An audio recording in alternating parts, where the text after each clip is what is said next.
the First World War, soldiers lived day and night in cold, waterlogged trenches that barely kept them safe from the elements. Rain turned the ground into deep, sucking mud that soaked their uniforms, their blankets, and their bones. The cold gnawed at them.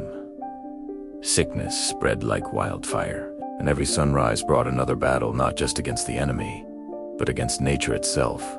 The military needed anything that could shield men from the relentless wet and wind, and the answer didn't come from a new invention or a secret military breakthrough. It came from an old maritime technique, the age-old practice of oiling fabric to make it waterproof.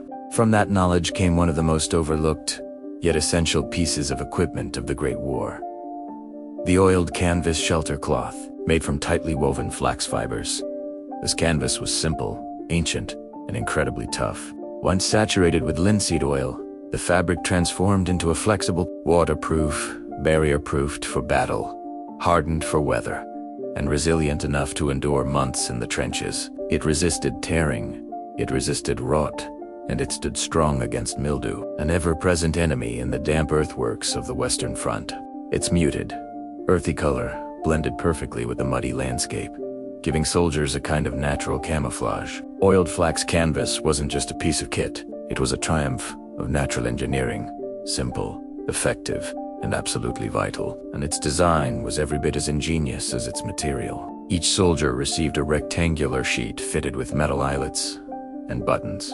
With it, they could create a ground sheet, a lean-to shelter, or a personal rain barrier. Two soldiers could join their sheets to form a small pup tent, turning a minimalist idea into a functional shelter that offered something rare in the trenches: privacy and protection. Some used their shelter cloth as a stretcher, others as a poncho, a gear cover, or even an improvised sail. One item lightweight, durable, endlessly adaptable. It was a soldier's constant companion, a lifeline during storms, and sometimes the closest thing to a home a man could claim in a world of mud and misery. In the worst moments, that simple sheet of oiled flax became a silent guardian.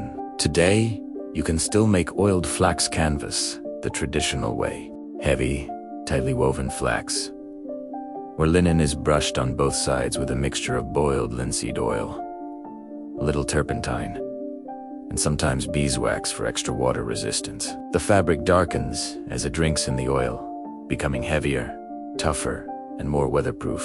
Then it's hung in a warm, ventilated area. To cure a slow process that can take weeks, sometimes months. But when it's done, you're left with a material built to endure, a material crafted with patience, skill, and a connection to the very techniques that protected soldiers a century ago. For outdoor enthusiasts, bushcrafters, or anyone seeking sustainable gear, making oiled canvas is more than a project hit. It's a return to craftsmanship that predates modern synthetics by generations. When you compare it to today's nylon tents and synthetic tarps, something remarkable becomes clear.